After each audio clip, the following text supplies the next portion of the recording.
নয়াবাজারে সাইফ ফার্মেসিতে হঠাৎ বিদ্যুতের শর্ট সার্কিট থেকে আগুনের সূত্রপাত হয়। ফার্মেসিটি পরিচালনা করেন পল্লী চিকিৎসক মোহাম্মদ আরিফুল ইসলাম আরিফ। মুহূর্তের মধ্যে আগুন পাশের হাসানের কম্পিউটার স্টুডিওতেও ছড়িয়ে পড়ে।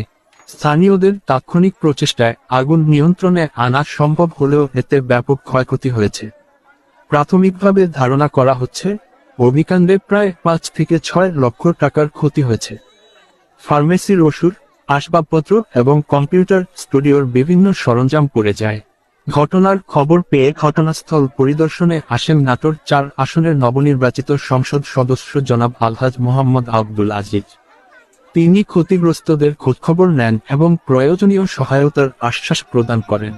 স্থানীয়দের মধ্যে এ ঘটনায় গভীর উদ্বেগ ও দুঃখের সৃষ্টি হয়েছে।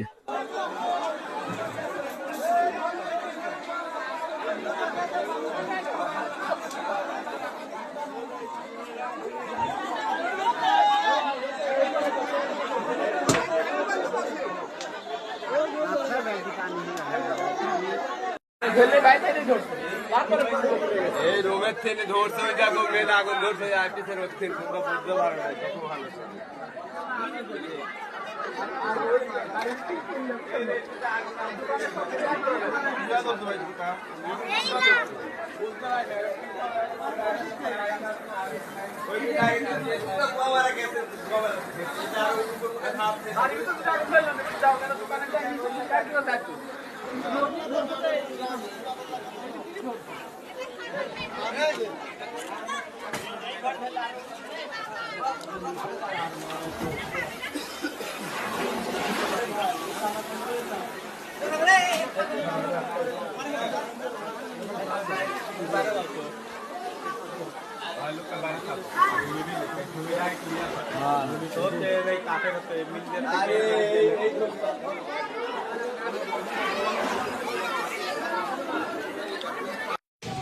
আচ্ছা তো রাত 11টা পর্যন্ত ভালো ছিল, 11:30 সময় ভালো ছিল, 12:30টায় একটা এই 5:30 সময় আগুন ধরেছে,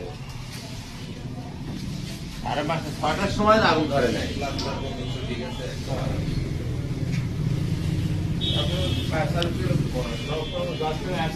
পুরো বাড়িটা বাঁচছে। রাস্তাঘাট খবর ছিল কাছাকাছি,